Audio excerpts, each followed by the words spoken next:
कोई भी चीज के अंदर साइंस और फिजिक्स दोनों आपस में, फिजिक्स और केमिस्ट्री आपस में मैच करेंगे। सब कमेंट छोड़ दीजिए, अब आप लोग यहाँ आप ध्यान दीजिए, कहीं पे भी अगर आप फिजिक्स पढ़ेंगे ना तो जरूरी है कि आपको केमिस्ट्री भी देखने को मिलेगी, तो दोनों आपको मैच करके मिलेगी। इसीलिए आपको यहाँ भी आप अगर आप देखेंगे तो आपको दोनों चीजें देखने को मिल रही होगी। देखिए, कोई भी पदार्थ को इंग्लिश में क्या कहते हैं आप बता सकते हैं? दुनिया में पदार्थ इंग्लिश में कहा जाता है मैटर या सब्सटेंस। दुनिया में कोई भी चीज जो है उसे हम लोग पदार्थ या सब्सटेंस कहते हैं। दुनिया की हर चीजें पदार्थ और सब्सटेंस है, जिसके अंदर जगह घेरने की क्षमता है और जिसमें कुछ वजन होता है, उसे हम पदार्थ कहते हैं। दुनिया की हर एक चीज पदार्थ यानी मैटर है, क्योंकि दुनिया की हर चीज कुछ ना कुछ जगह घेरती है और सब में कुछ ना कुछ वजन होता है। हवा में भी वजन होता है। आप गुब्बारा में भर के देखिए, खाली एक काम किए, ट्रैक्टर का खाली टायर लीजिए, उसमें हवा भर के लीजिए, भारी हो जाता है। गुब्बारा है, बड़े साइज का गुब्बारा, उसमें हवा भर के लीजिए, खाली कीजिए, थोड़ा सा अंतर आ जाता है, जगह भी घेरता है। दुनिया में केवल ऐसा चीज लाइट है ना, प्रकाश, लाइट, जो जगह तो घेर लेता है लेकिन इसके अंदर तो कोई भी वेट नहीं होता है, भार नहीं होता है, इसलिए ये पदार्थ नहीं है। बाकी दुनिया की सारी चीजें पदार्थ है। तो पदार्थों को हम दो टाइप में बांट सकते हैं, एक फिजिकल टाइप में और एक रासायनिक टाइप में। तो फिजिकल का मतलब क्या होता है? भौतिक आधार पर उसको छू छा के देख लीजिए, नहीं बोलते हैं फिजिकल हमला कर दिया, मार दिया यहाँ पर, या फिर शरीर से जुड़ा चीज या छू के देख लेने की चीज को क्या कहते हैं? फिजिकल। फिजिकली किसी चीज को 5 टाइप में बांट सकते हैं। आपको पता है सॉलिड, गधा तो है नहीं जिसको पता नहीं सॉलिड, जिसका साइज फिक्स हो, बहे नहीं, खड़ा रहे, जैसे रख देंगे वैसे ही रहेगा। लिक्विड बह जाएगा, लिक्विड क्या हो जाएगा? बह जाएगा। और गैस उड़ जाएगा। इतना तो बेवकूफों को भी पता रहता है यार, अब इसमें क्या समझाना है।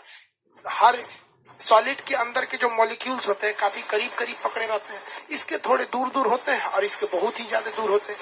इनके बीच जो आकर्षण बल होता है, खींच के रखने की क्षमता ज्यादा होती है, इसमें कम होती है, इसमें एकदम ही कम होती है। तीसरा और चौथा जरूरी है तब प्लाज्मा अवस्था। चौथा कौन सा है? प्लाज्मा। प्लाज्मा अवस्था, भैया सब प्लाज्मा अवस्था के लिए हीट बहुत ज्यादा जरूरी होती है। प्लाज्मा अवस्था में कोई भी चीज चला जाएगा बट उसके लिए हीट जरूरी चाहिए। लोहा देख रहे हैं, लोहा को 1700 डिग्री सेल्सियस गर्म कर देंगे ना तो पानी की तरह बहने लगता है, लिबिर लिबिर हो जाता है लोहा, वही प्लाज्मा अवस्था में चला जाता है। खेखार देखें, खेखार, थूक, खेखार, लेई सब तो फेंकता है तो पकड़ देता है, वही है प्लाज्मा। उसी टाइप में दिखता है प्लाज्मा। प्लाज्मा क्या होता है? वो बैठा रहेगा सॉलिड की तरह, लेकिन उसको धकियाएंगे ना तो पानी की तरह ऐसे ऐसे होगा, लेकिन ससुरा डगरेगा नहीं। खेखार को देखिएगा ना, धूप देंगे तो ऐसे ऐसे होगा, वहीं पे जाएगा नहीं। पानी पे पानी मारिए, ससुरा जीत करता है, ढकेल रही है, रहेंगे हम देखते हैं आंगन में कोनो कटोरा थूक के चल जाता है, चल लगता है। अब सीबीएसई बोर्ड वालों का आंगन इतना छोटा होता है, हम लोग देहात वाले हैं, हम लोग का आंगना बहुत बड़का होता है, इतना बड़ा सा आंगन होता है, उसमें बीच में एक नल रहेगा। रात में किसी सीबीएसई वालों को उठा दीजिएगा, डर जाएगा, इतना बड़ा आंगन है, समझ आएगा कि नहीं? सीबीएसई वालों में वो सारा होता ही नहीं। साउंड नहीं आ रहा है यार, साउंड प्रॉब्लम कैसे हो रही है यार? अब साउंड ठीक है? अब साउंड ठीक है कि नहीं है? किसी को दिक्कत? अब साउंड ठीक है? अरे साउंड ठीक हुआ या नहीं हुआ? ओके बोल के भेजो भाई। ओके, साउंड ठीक है तो ओके बोलो। हाँ ओके है, ओके है, चलो भैया ओके है, ठीक है ठीक है। वो तार घिंचा गया था, यही तरवा घिंचा गया था जेब में। तो प्लास अवस्था कौन सी होगी? प्लाज्मा अवस्था। लोहा को गला दीजिएगा तो प्लाज्मा अवस्था। खेखार टाइप का जो अवस्था होता है वो क्या होता है? प्लाज्मा अवस्था होता है। तो प्लाज्मा अवस्था बहुत ज्यादा हीट करने पे होता है। आप कहेंगे खेखार हीट करने पे, भैया खेखार एक प्लाज्मा की तरह दिखता है, ओरिजिनली वो प्लाज्मा अवस्था नहीं है, लेकिन आपको देखने के लिए वही प्लाज्मा अवस्था हो जाता है। चौथा हो जाता है Bose Einstein condensate. Bose Einstein, Bose नाम है, आइंस्टीन नाम है, condensate, condensate, Bose Einstein condensate. अभी इस पे रिसर्च ही हो रहा है। आप पढ़े होंगे दुनिया की सबसे बड़ी मशीन जो थी वो जेनेवा में बनाई गई थी, large hadron collider. Large hadron collider, large hadron collider, large hadron collider दुनिया की सबसे बड़ी मशीन थी, जिसमें गॉड पार्टिकल को आपस में लड़ाया गया था। नाम क्या था उसका? हिब्स बोसान। क्या नाम था उसका? हिब्स बोसान। हिब्स बोसान और आइंस्टीन साहब ने क्या बोला था कि किसी भी चीज की चाल प्रकाश की चाल से ज्यादा नहीं हो सकती। तो दो कणों को आपस में लड़ाया गया था प्रकाश की चाल पे, प्रकाश की चाल पर दो कणों को आपस में लड़ाया गया था। तो वो उस पर अभी रिसर्च चल रही थी। फिजिकली किसी चीज की चौथी पांचवी अवस्था समझ में आ गया? हिब्स बोसान गॉड पार्टिकल समझ में आ गया कि नहीं? गॉड पार्टिकल क्या होता है?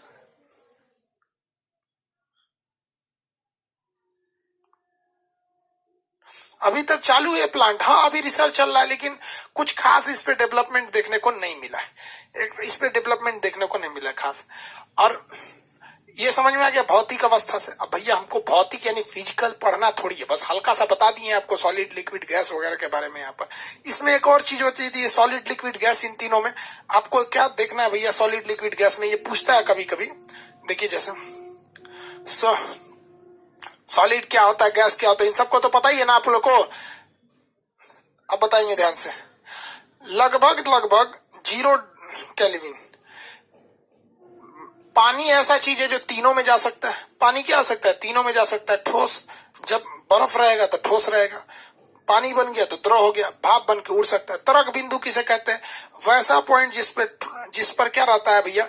पानी जो रहता है वो तीनों अवस्थाओं में देखने को मिल जाता है, उसे तरक बिंदु कहा जाता है। अब आप बताएंगे, यहाँ देखिए कुछ आपसे क्वेश्चन पूछा जाएगा, आप इसको अच्छे से जवाब दीजिएगा। कहता है कि घनत्व, घनत्व मतलब ज्यादा घना कौन होगा? तो आप बताइए सबसे ज्यादा घना कौन रहता है? तो सॉलिड रहता है। सबसे कम घना कौन रहता है? गैस। हमेशा द्रव बीच में रहेगा। सबसे ज्यादा घना यानी सॉलिड, सबसे ज्यादा घना कौन रहता है? सॉलिड। और कम घना कौन रहता है? गैस। भी हमेशा द्रव बीच में रहेगा, या तो ये पहले होगा या तो ये, हमेशा सोच रहा बीच में रहेगा। कर अंतरा आणविक आकर्षण बल, आणविक आकर्षण बल मतलब होता है इंट्रामोलिकुलर फोर्स, अपने को खींच के रखने की क्षमता। तो सॉलिड बहुत जबरदस्त खींच के रखे रहते हैं, सब गैस एक दूसरे को खींचते नहीं है, इसलिए फेंका जाता है, ये नहीं फेंकाता है। समझ में आएगी नहीं? क्या दूसरा पूछता है प्रसार यानी एक्सपेंशन, किसमें ज्यादा प्रसार देखने को मिलेगा? तो सबको पता है भैया गैस बहुत जल्दी फैल जाती है, रखिएगा पूरी तरह से फैल जाएगा, प्रसार ज्यादा होता है। आप देखिए ना, केमिस्ट्री का भी एक अलग सेक्शन बना दिया, बहुत बन चुका है यार। अभी केमिस्ट्री का भी एक अलग सेक्शन बना दिया, बहुत बन चुका है यार। अभी फर्स्ट क्लास है ना। केमिस्ट्री में जो लाइव देखेंगे वो केमिस्ट्री में देखेंगे, और लाइव खत्म होने के बाद वो केमिस्ट्री प्रीवियस में चला जाएगा। जैसे कैसे लाइव आके देख लेते हैं, लाइव तो सब लोग आराम से देख लेते हो। लाइव फिजिक्स देख लेते हो, खत्म होने के बाद 2 घंटे बाद वो चला जाता है फिजिक्स प्रीवियस में, बायोलॉजी जाता है बायोलॉजी प्रीवियस में, ये जाएगा केमिस्ट्री प्रीवियस में। ये देखिए कितना जल्दी फैल गया, फैल गया कि नहीं फैल गया? कैमरा मत बंद कर दे, फैल गया। क्यों है भैया? ये गैसियस स्टेज में बहुत जल्दी फैल जाता है। जबकि अगर हम इस तरह से कोई ईंटा पत्थर फेंकेंगे, ले जाएगा? नहीं जाएगा। विसरण मतलब क्या था? देखिए प्रसार का मतलब होता है एक डायरेक्शन में फैलना, किसी एक डायरेक्शन में। विसरण मतलब होता है किसी भी डायरेक्शन में फैल जाना। डिफ्यूजन बोलते हैं इंग्लिश में, इसे क्या कहते हैं? डिफ्यूजन कहते हैं। सबसे ज्यादा डिफ्यूजन गैस का होता है। देखते हैं कैसे कोनो ससुरा गैस छोड़ देता है, देखते हैं मूली खा के आएगा गैस छोड़ेगा, ससुरा पूरा गम कहा देता है, गमका दिया, भयानक गमका देता है। सॉलिड चीज नहीं प्रसारित नहीं होती है, पत्थर रख देंगे तो वहीं रहेगा, पत्थर नहीं होता है। तो सबसे कम यही, सबसे ज्यादा प्रसारित होता है गैस। गतिज ऊर्जा, तो भैया जिसमें गति ज्यादा होगी, गतिज ऊर्जा उसके पास ज्यादा होगा, तो गैस के पास गतिज ऊर्जा ज्यादा, सॉलिड के पास गतिज ऊर्जा कम। अंतरा आणविक स्थान यानी 2 परमाणुओं के बीच की खाली जगह, तो गैस में ज्यादा जगह होता है, सॉलिड में जगह कम होता है। ये जितनी चीजें बताए हैं, इनफैक्ट हमको ये चीजें आपको नहीं बताने लायक था, क्योंकि इतना तो हम उम्मीद कर रहे थे कि आप जान रहे हो, क्योंकि ये हम फिजिकल प्रॉपर्टी बता रहे हैं केमिस्ट्री के चैप्टर में। अब हम केमिस्ट्री पे स्टार्ट करते हैं। आई होप आप इतना समझे होंगे। बोल तो रहे हैं भैया पीडीएफ क्लास खत्म होने के बाद जाएगा, फिर भी पीडीएफ कर रहा है।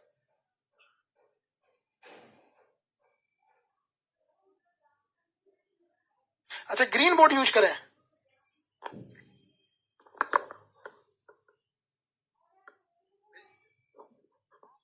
नहीं नहीं नहीं नहीं,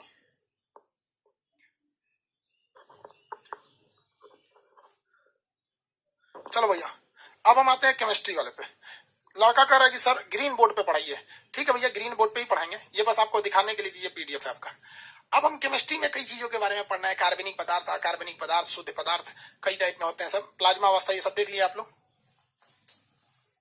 परमाणु मॉडल ये हटा दे, ग्रीन बोर्ड पे पढ़ाए कि पीडीएफ पे पढ़ाए? ग्रीन बोर्ड पे पढ़ाते हैं, सोचा इस पे पढ़ाइए नहीं पाएगा। एटम के बारे में देखते हैं, यहां से मेन आपकी केमिस्ट्री शुरू होती है। हिंदी में कहते हैं परमाणु। आपको पता है एक्चुअली में ये सब थोड़ा शब्द गलत है। शब्द कैसे गलत है? बात समझिए कैसे शब्द गलत है। एटम का मतलब होता है जिसे और तोड़ा नहीं जा सके, जिसे और तोड़ा नहीं जा सके। परमाणु, परम मतलब मैक्सिमम, अणु मतलब छोटका भाग, सबसे छोटका भाग, इसी को कहते हैं परमाणु। तो ये एक्चुअली शब्द गलत है। कैसे देखिए बात, शब्द गलत, इतना शब्द पे मत पकड़िएगा, हम आपको समझने के लिए बता रहे हैं। कोई मान के चलिए हमारा लड़का हुआ, इक्के वो लड़का हुआ, शादी ब्याह के 5 साल बाद तक इक्के वो लड़का रहा, तो 5 साल तक हमारा लड़का हुआ एकलौता कहलाएगा। लेकिन बाई दी वे हमारे एक और हो गया, उसको बादो अगर कोई उसको एकलौता कह रहा है तो लोल है, क्योंकि हमारा तो एक और लड़का हो गया। अरे अभी हुआ नहीं रे, सब बोलता है तो हो गया। हाँ देखो मैं फिर कौन बोल रही है, राइट मोनी। आगे बढ़े। इकलौता अब नहीं ना कोई कह सकता है। उसी तरह परमाणु का मतलब होता है सबसे छोटा, लेकिन इसे कई भागों में तोड़ा जा चुका है। कई भागों में क्या किया जा चुका है, तोड़ा गया है। इसको कई पार्ट में तोड़ा जाता है। जैसे देखिए परमाणु ये हो गया, ये नाभिक हो गया, उसका बीच का पार्ट नाभिक है, और ये उसकी कक्षाएं हैं, ये उसकी क्या है, कक्षाएं हैं। इसके बीच में क्या, यहाँ पे क्या रहते हैं सब भाई साहब, इलेक्ट्रॉन रहते हैं। क्या रहेंगे सर, इलेक्ट्रॉन। इसके चारों ओर क्या घूमते रहते हैं सर, इलेक्ट्रॉन घूमते रहते हैं सर। ये गोल गोल है सब इलेक्ट्रॉन, और बीच में रहता है सब न्यूट्रॉन और प्रोटॉन, और बाहर में रहता है सब इलेक्ट्रॉन। ये पूरा का पूरा हिस्सा जो है ना वो परमाणु कहलाता है। पूरा का पूरा हिस्सा जो है वो परमाणु कहलाता है। लेकिन परमाणु के अंदर 3 चीजें पाई जाते हैं सर। जॉन डाल्टन ने कहा था कि परमाणु को तोड़ा नहीं जा सकता है, लेकिन इसे मुख्य रूप से इलेक्ट्रॉन, प्रोटॉन और न्यूट्रॉन में तोड़ा गया। इसके अलावे अन्य भागों में भी तोड़ा गया, इसके अलावे अन्य भागों में भी तोड़ा गया। लेकिन ये तीनों जो हैं इन्हें हम लोग कहते हैं मूल कण। मूल कण, मूल कण। हालांकि फंडामेंटल पार्टिकल्स होते हैं सब, ये मूल कण होते हैं। तो आप बताइए बाबू, परमाणु ये थोड़ी है, ये परमाणु का नाभिक न्यूक्लियस है। ये परमाणु का क्या है, न्यूक्लियस है, और ये पूरा का पूरा परमाणु है। पूरा का पूरा क्या है, परमाणु है। अब आप एक बात बताएंगे, न्यूक्लियस जो होता है, न्यूक्लियस, न्यूक्लियस के अंदर पाया जाता है न्यूट्रॉन और प्रोटॉन। तो न्यूक्लियस, न्यूक्लियस में क्या पाया जाएगा, न्यूट्रॉन प्लस प्रोटॉन। इस न्यूट्रॉन प्लस प्रोटॉन को हम लोग कहते हैं न्यूक्लियॉन। न्यूक्लियन क्या कहा जाएगा भैया, न्यूक्लियन कहा जाता है। क्या कहा जाता है, न्यूक्लियन कहा जाएगा। तो क्वेश्चन कहेगा इनमें से कौन न्यूक्लियन में शामिल नहीं है। तो भैया न्यूक्लियन का मतलब होता है न्यूक्लियस, जो जो इसमें शामिल रहता है उन्हें कहा जाता है न्यूक्लियन कहा जाता है। तो न्यूट्रॉन प्रोटॉन न्यूक्लियन में आते हैं, और इलेक्ट्रॉन क्या करते हैं, बाहर चक्कर लगाते हैं। इलेक्ट्रॉन बाहर चक्कर लगाते हैं, सब किसी को कोई दिक्कत नहीं है। इलेक्ट्रॉन क्या करेगा, बाहर का बाहर ये चक्कर लगाता है। कहेगा इनमें से कौन सा अस्थायी तत्व है। तो भैया ये तीनों अस्थायी है सर, ये हमेशा रहते हैं सब उसमें, तीनों के तीनों क्या है, अस्थायी कण है। अब आपको एक चीज तो पता है कि परमाणु का साइज बड़ा होता है, परमाणु का साइज बड़ा होता है, और न्यूक्लियस का साइज छोटा होता है। न्यूक्लियस का साइज छोटा होता है, जिसको न्यूक्लियस को हिंदी में क्या कहते हैं, इंग्लिश में कहते हैं केंद्रक। इसे क्या नाभिक कहते हैं, नाभिक, केंद्रक नहीं, नाभिक। तो आप बताइए परमाणु बड़ा होता है, ये तो सबको पता है, परमाणु बड़ा होता है, और जबकि ये नाभिक छोटा होता है। इसमें एक क्वेश्चन ये पूछता है कि परमाणु को हम किस में नापते हैं। तो परमाणु को हम एंगस्ट्रॉम में नापते हैं। किस में नापते हैं, एंगस्ट्रॉम। 10 के पावर माइनस 10 को क्या कहते हैं, एंगस्ट्रॉम कहते हैं। 10 के पावर माइनस 10 को क्या कहा जाता है, एंगस्ट्रॉम। तो जब भी क्वेश्चन आएगा कहा जाएगा कि परमाणु को किस में नापते हैं, तो एंगस्ट्रॉम में नापते हैं, एंगस्ट्रॉम, एंगस्ट्रॉम में नापा जाएगा। समझ में आ गया कि नहीं। 10 के पावर माइनस 10 क्या होता है, मीटर होता है। 10 के पावर माइनस 10 मीटर। 10 के पावर 10 मीटर को हम क्या कहते हैं, एक एंगस्ट्रॉम कहते हैं। जबकि अगर आपसे क्वेश्चन पूछेगा कि नाभिक को किस में नापते हैं, यानी न्यूक्लियस को, तो नाभिक तो और छोटा होता है भाई साहब, ये तो और छोटा हो जाएगा। तो नाभिक को जब भी नापा जाएगा तो ये और छोटा होता है, 10 के पावर माइनस 15 मीटर होता है। माइनस का मतलब होता है उतना बार टुकड़ा। अगर किसी चीज पर 10 के पावर माइनस 2 है तो इसका मतलब माइनस 2 का मतलब 100 बार इसका टुकड़ा किया गया है। 10 के पावर माइनस 3 है तो माइनस 1000 बार टुकड़ा किया गया। 10 के पावर माइनस 4 है तो 10,000 बार टुकड़ा है। 10 के पावर माइनस 5 है तो समझ सकते हैं कि 1,00,000 टुकड़ा है। तो 1 मीटर का कितना बार टुकड़ा करना है, 10 के पावर माइनस 10। तो भैया ये तो फिर भी बड़ा हो गया, और नाभिक तो और छोटा हो जाता है, 10 के पावर माइनस 15। 10 के पावर माइनस 15 को क्या कहते हैं आप बताइए, 10 के पावर माइनस 15 को क्या कहा जाता है।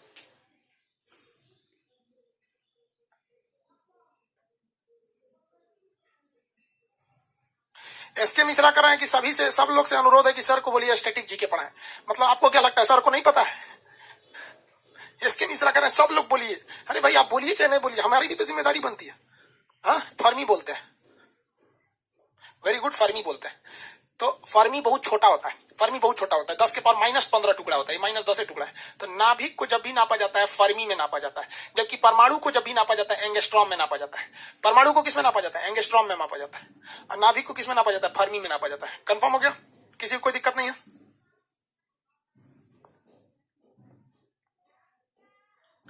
आगे बढ़े? किसी को कोई दिक्कत नहीं है ना इसमें? नाभि की त्रिज्या वगैरह ये क्वेश्चन अक्सर पूछता है, इसलिए ये सब चीजों को ध्यान में रखिएगा वरना गड़बड़ हो जाता है।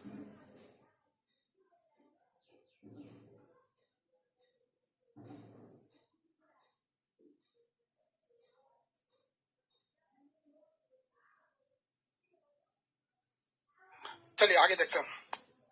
अब आगे एक चीज आप लोग को दिखाएं, मेरे लिए खुशखबरी है, आपके लिए भी खुशखबरी है, ज्यादा मेरे लिए आपके लिए भी सही है। 2 मिनट देख लीजिए, फिर आगे बताते हैं आपको।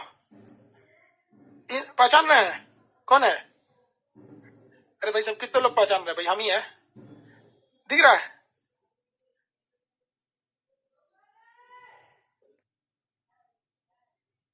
नहीं दिखा जी? किस चीज का है पता है? आप इसको ध्यान दीजिएगा तो यहाँ आपको एक चीज देखने को मिलेगा, यूट्यूब इंडिया, मतलब, और इसके बगल में अगर आप देखेंगे तो एक ब्लू कलर का टिक का निशान बना हुआ है, मतलब ये कोई भी फेक अकाउंट नहीं है, ट्विटर अकाउंट है यूट्यूब इंडिया का। यूट्यूब इंडिया ने आज एक वीडियो रिलीज किया है जिसमें उसने कहा है कि 2020 में करा दे kept our spirit up and they are rising up up and up, मतलब ये लोग भागते जा रहे हैं, भागते जा रहे हैं। Meet the top breakout creator of 2020, 2020 के जो टॉप क्रिएटर हैं उनसे मिलिए। ये कोई पब्लिक या कोई आदमी नहीं बोल रहा है भाई साहब। आप अगर जाइए यूट्यूब इंडिया के ऑफिशियल ट्विटर हैंडल पे, देखिए यहाँ क्या लिखा है, यूट्यूब इंडिया, ये ब्लू टिक मारा, ये ऑफिशियल है, और इसने 10 लोगों का नाम दिया था, 10 लोगों का नाम, मेरा नाम इसने 8वें नंबर पे लिया, मतलब इंडिया के टॉप 8 नंबर पे हमको खुद यूट्यूब इंडिया ने बोला यहाँ पे, मतलब ऑल ओवर इंडिया। टीचिंग में तो सबसे आगे लेके आएगी, पूरे ऑल ओवर यूट्यूब है। पहले नंबर पे कौन है पता है? देखिए फर्स्ट ये यूट्यूब इंडिया है, फर्स्ट नंबर पे कैरी मिनाटी, सेकंड नंबर पे टोटल गेमिंग, फिर उज्जवल गेमिंग, ऐसे करके ये लोग हैं। मेरे आगे 7 आदमी हैं। 8वें नंबर पे खान सर पटना। भाई साहब मेरे लिए तो बहुत बड़ी बात है, और आप सब लोग को धन्यवाद देते हैं, एप्लीकेशन वालों को विशेष धन्यवाद देते हैं यार। आप लोग के सपोर्ट के बिना ये पॉसिबल ही नहीं होता था कि एक ऐसा आदमी जो एकदम सामान्य जीवन जीता था, आज देखता है इधर से जेब का चेन टूटा है, फुर्सत नहीं मिल रहा इसको बनाने, ऐसा आदमी को इंडिया के 8वें नंबर पे पहुंचा दिए। आप सबको कहते हैं, आप अगर गांव से हैं, हिंदी मीडियम के, हमको सीबीएसई वाला भगा दिया था, तो लोग हिंदी मीडियम वाला किसी काम का नहीं होता, और आज हमको कहां तक लेके गया? 8वें नंबर पे लेके चला गया। आप सब लोग को एक बार फिर से धन्यवाद भाई। आप लोग को कैसे धन्यवाद दे, बहुत बहुत धन्यवाद आप लोग को यार। बताओ पूरे ऑल ओवर इंडिया में हमको 8वें नंबर पे भेज दिया, खुद यूट्यूबर ने बोला है। क्या लिखा देख रहे हैं? Rising up up and up. बहुत खुशी होता है यार ट्वीट करके जब बोलता है, और ये हमारे पास स्पेशली नहीं आया है, ये खुद यूट्यूब इंडिया ने वीडियो ट्विटर पे डाल रखा है, आप उसके ऑफिशियल हैंडलिंग पे जाके देख सकते हैं। थैंक यू, लव यू, सब लोग को लव यू। समझ में क्या? तो आप लोग ने जो विश्वास दिखाया, जो प्यार दिया, उसके लिए धन्यवाद। और हम आपको कहते हैं ना, केमिस्ट्री से, ये केमिस्ट्री का चीज है, तो बैच है तो केमिस्ट्री के बारे में बताएंगे। प्यार हो जाएगा रे केमिस्ट्री से, प्यार जैसे तुमको होता है ना, वैसे केमिस्ट्री से प्यार हो जाएगा। देखते चलो यहाँ पे। ऐसे ही किसी को 8वां नंबर पे नहीं भेज देता है, ये भगवान हमको अहंकार से बचाए, लेकिन हम अहंकार की बात नहीं कर रहे हैं यार, जो फैक्ट है वो दिखा रहे हैं। बहुत कम का अंतर होता है विश्वास और अहंकार में। मैं कर सकता हूं ये विश्वास है, सिर्फ मैं ही कर सकता हूं ये अहंकार है। हमने ये नहीं कहा कि मेरा ही 8वें नंबर, भाई हमसे आगे अभी 7 लोग हैं। समझा? कैरी मिनाटी बहुत गरी आता है। चलो भाई आगे बढ़ते हैं। बहुत बहुत धन्यवाद आप लोग का। खुश हैं आप लोग? नंबर 1 पे? अरे भाई साहब हमारा नंबर 1 कब? जब आप नंबर 1 पे रहेंगे तो मेरा नंबर 1 पे। मेरे लिए बहुत बड़ी यही बात है कि यार गांव के लोगों को भी आप सोच सकते हो ना, आप इतने दिन से पढ़ रहे होगे, 4-5 कपड़ों पे ही हमको देखे होंगे, उतने ये है चुचरा, तो फिर उससे ज्यादा हम ले आएंगे कहां से? चलो भाई आगे आते हैं, ज्यादा टाइम नहीं लेंगे आपका। ये क्या खुल गया? पीडीएफ खुल गया।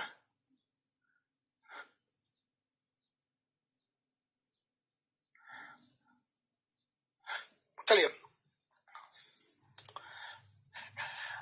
अब बात करते हैं धीरे धीरे केमिस्ट्री की शुरुआत कैसे हुई। डायरेक्ट हम लोग को ना मिल गया कि भैया इलेक्ट्रॉन है, न्यूट्रॉन है, प्रोटॉन है, डायरेक्ट मिल गया। हम लोग ना आपको पढ़ा दिए, डायरेक्ट ऐसे मिला तो था नहीं। इसमें सबसे पहले आया था रदरफोर्ड। कौन आया था? रदरफोर्ड। रदरफोर्ड ने एक प्रयोग किया था जिसका नाम था अल्फा स्कैटरिंग, अल्फा प्रकीर्णन। अल्फा स्कैटरिंग का प्रयोग किया था, और इसमें इसने प्रयोग किया गामा रेज का। किसका? गामा किरण का प्रयोग किया, गामा किरण का प्रयोग किया। और इसने क्या किया? एक सोने की बहुत पतली चादर लिया, और यहां से उसने गामा किरण को भेजा, तो देखा कि ज्यादातर गामा किरणें पार होकर चली गई,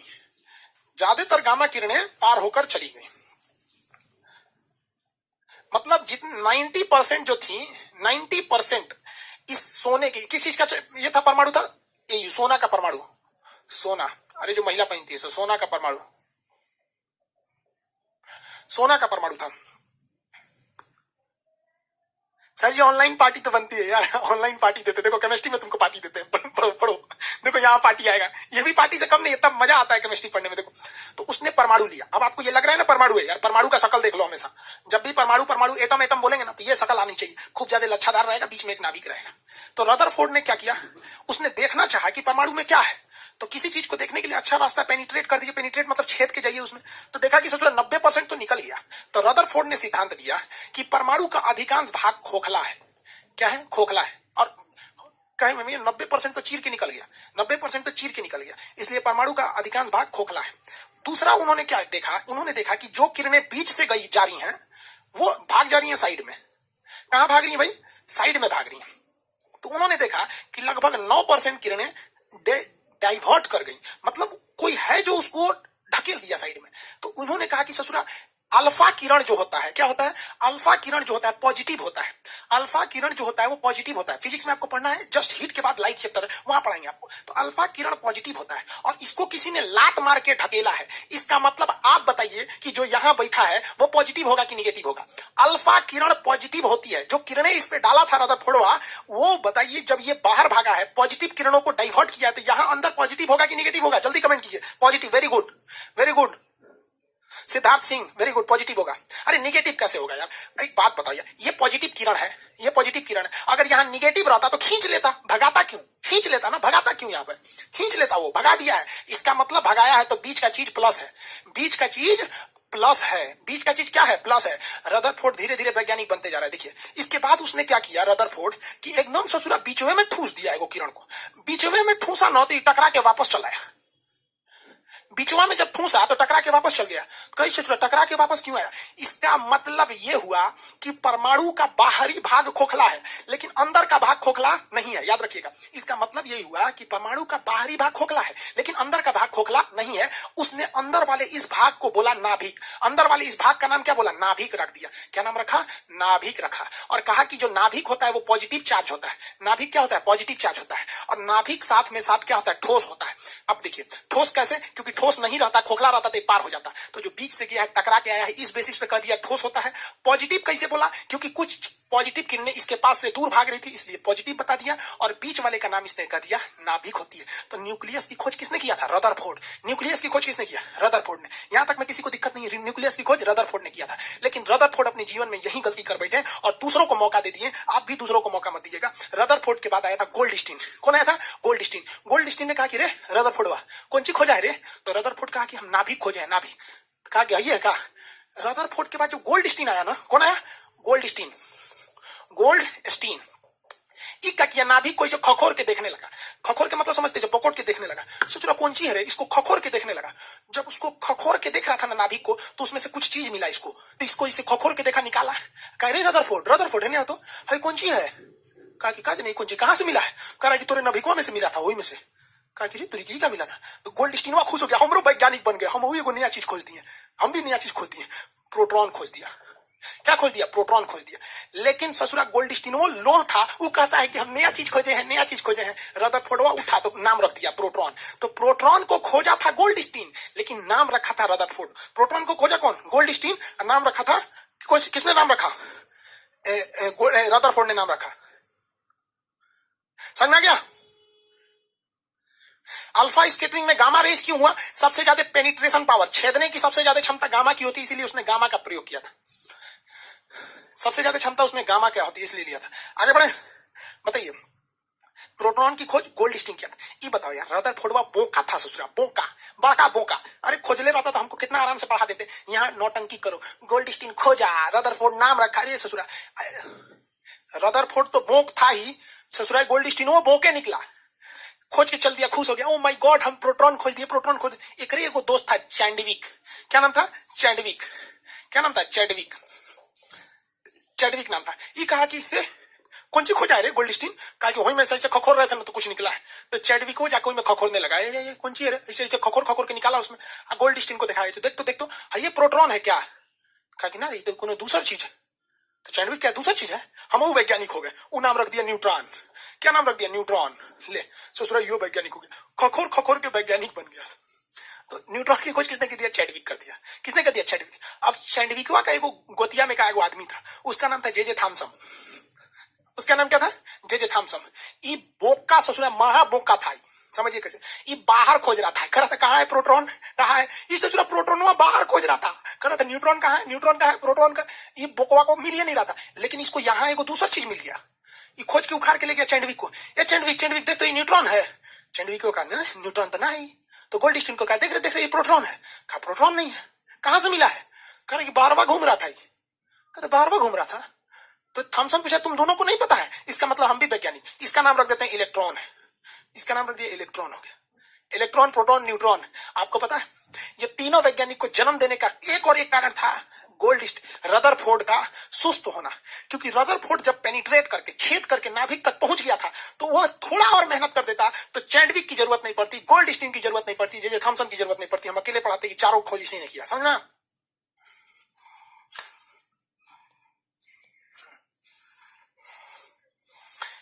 समझ में आ गया कि नहीं आ गया? किसी को कोई दिक्कत है? आगे बढ़े।